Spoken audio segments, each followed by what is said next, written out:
अस्सलाम वालेकुम वरहमतुल्लाहि वबरकातुहू। कैसे हैं आप सब? उम्मीद करती हूँ कि आप सब अच्छे होंगे, अल्लाह ताला के हिफ्ज़ व अमान में होंगे। आप सब भाई बहन का बहुत बहुत शुक्रिया हमारे चैनल पे आने के लिए, और आप सभी का बहुत बहुत शुक्रिया कि हमारी वीडियो को लाइक करते हैं और हमें कमेंट करके हौसला अफजाई दे रहे होते हैं। आप सभी भाई बहन का बहुत बहुत शुक्रिया। तो हम नबी करीम सल्लल्लाहु अलैहि वसल्लम के बारे में पढ़ रहे होते हैं, और ये हमारी बुक है रसूल अरबी सल्लल्लाहु अलैहि वसल्लम। बुक का नाम है ये। तो आप सब वीडियो को ज़्यादा से ज़्यादा शेयर किया करें। अगर आप सबने इससे पहली वाली वीडियो नहीं देखे हैं तो ज़रूर देखें। इंशाल्लाह उम्मीद करती हूँ कि आप सबको फ़ायदा हो। और अगर आप सब बिल्कुल बेसिक लेवल से उर्दू पढ़ना चाहते हैं तो ओल्ड वीडियो है, आप सब ज़रूर देखें, उर्दू पढ़ना ज़रूर सीखें।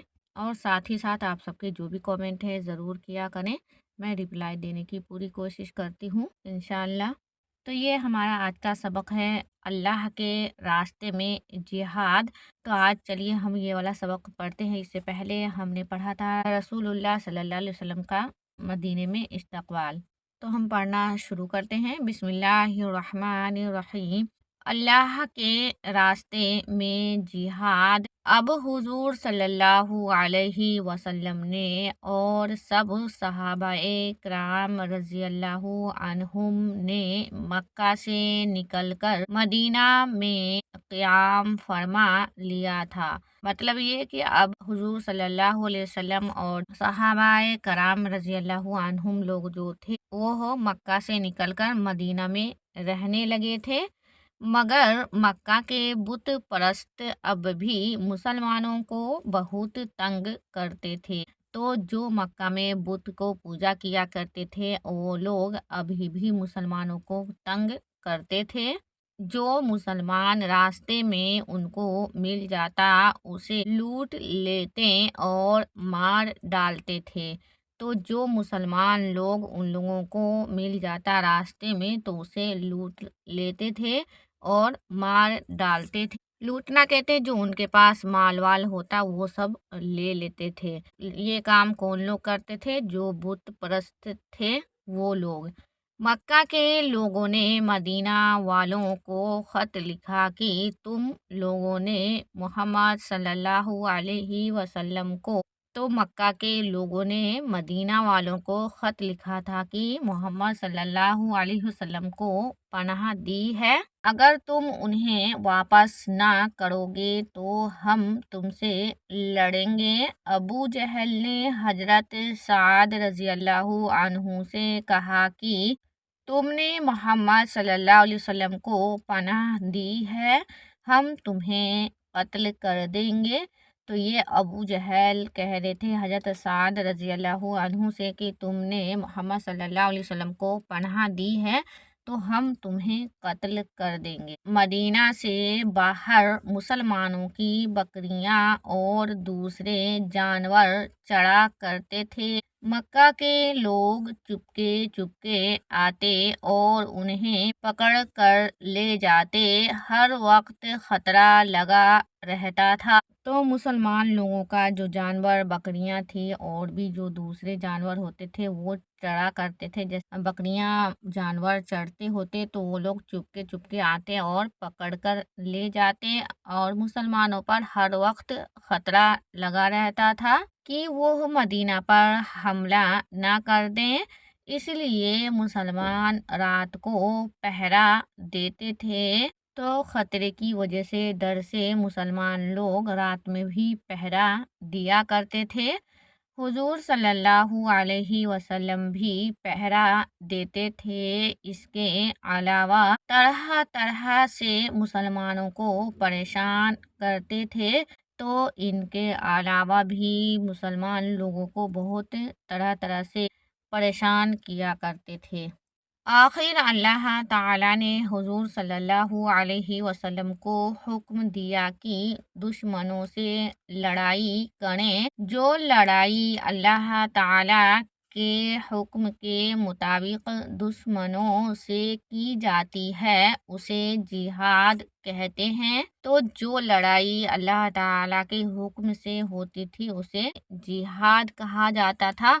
तो हुजूर सल्लल्लाहु अलैहि वसल्लम को अल्लाह ताला ने हुक्म दिया कि दुश्मनों से लड़ाई کریں۔ جو لڑائی اللہ تعالیٰ کے حکم کے مطابق دشمنوں سے کی جاتی ہے اسے جہاد کہا جاتا ہے۔ ان لڑائیوں میں حضور صلی اللہ علیہ وسلم خود تشریف لے گئے انہیں غزوہ کہتے ہیں، اور جن لڑائیوں میں آپ صلی اللہ علیہ وسلم تشریف نہیں لے گئے بلکہ صرف صحابہ کرام رضی اللہ عنہم کو بھیجا ہے انہیں سریہ کہتے ہیں۔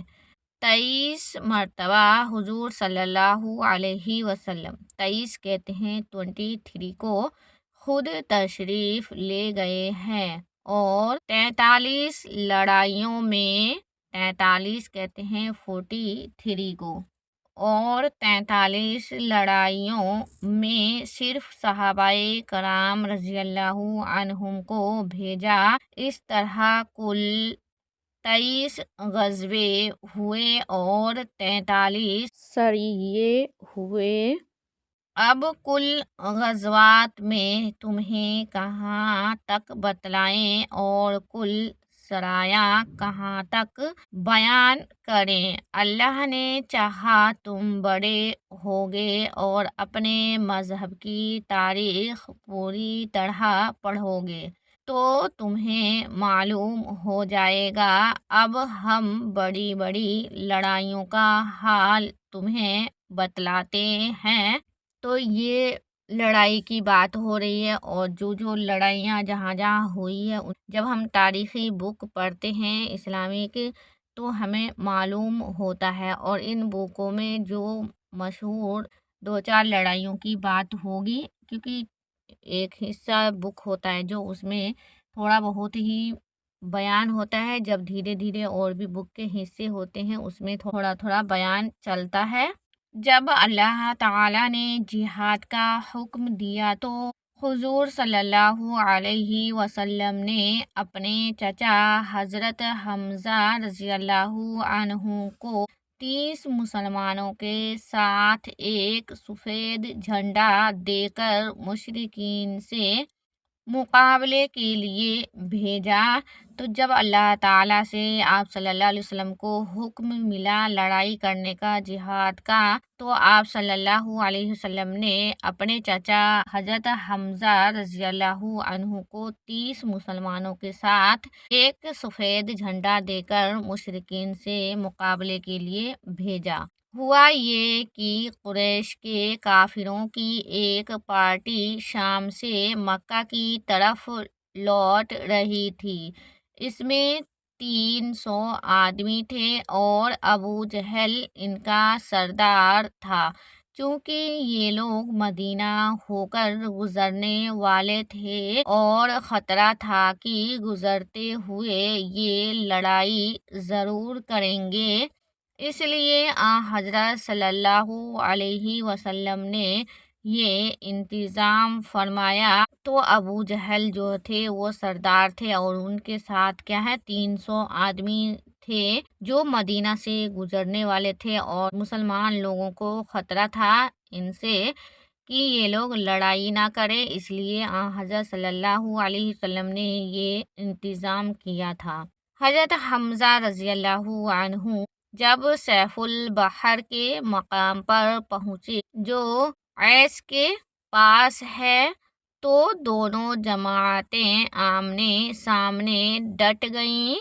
مطلب جب سیف البحر کے مقام پر پہنچے جو عیس کے پاس ہے تو دونوں جماعت جو ابو جہل جو سردار بنے ہوئے تھے ان کے ساتھ جو 300 آدمی تھے وہ لوگ، اور آپ صلی اللہ علیہ وسلم نے حضرت حمزہ رضی اللہ عنہ کو بھیجا تھا 30 مسلمانوں کے ساتھ، تو یہ دو جماعتیں بالکل آمنے سامنے ڈٹ گئیں اور قریب تھا کہ جنگ ہو جائے، مگر ایک شخص مجدی بن عمرو الجہنی نے بیچ میں پڑ کر لڑائی رکوا دی۔ یہ واقعہ ہجرت کے 6 ماہ بعد پیش آیا۔ تو یہ واقعہ جو ہوا وہ آپ صلی اللہ علیہ وسلم کے ہجرت کے 6 مہینے بعد آیا۔ اس کے بعد ہجرت کے 8ویں مہینے میں مسلمانوں کی ایک جماعت حضرت عبیدہ بن حارث رضی اللہ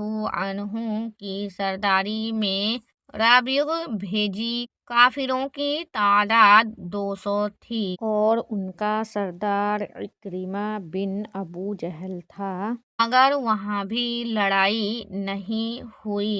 6 مہینے ہونے کے بعد جو یہ واقعہ ہوا، اس واقعہ کے بعد 8ویں مہینے میں یہ واقعہ ہوا کہ مسلمانوں کی ایک جماعت حضرت عبیدہ بن حارث رضی اللہ عنہ کی سردار میں رابغ بھیجی گئی۔ تو اس میں کافروں کی تعداد 200 تھی اور ان کا سردار عکرمہ بن ابو جہل تھا، مگر وہاں بھی کیا ہوا، لڑائی نہیں ہوئی۔ تو انشاءاللہ ہم آگے پڑھیں گے جو کہاں کہاں لڑائی ہوئی تھی اور کہاں نہیں ہوئی تھی۔ تو آپ سب ویڈیو کو ضرور دیکھا کریں اور آپ سب ہمیں کامنٹ کر کے ضرور بتاتے رہیں کہ آپ سب نے ویڈیو دیکھی ہے اور آپ سب کو ویڈیو کیسی لگی۔ تو آپ سب ویڈیو کو شیئر بھی کیا کریں۔ آپ سب سے ہم ملتے ہیں انشاءاللہ اگلی ویڈیو میں۔ آپ سب اپنا خیال رکھیں۔ اللہ حافظ۔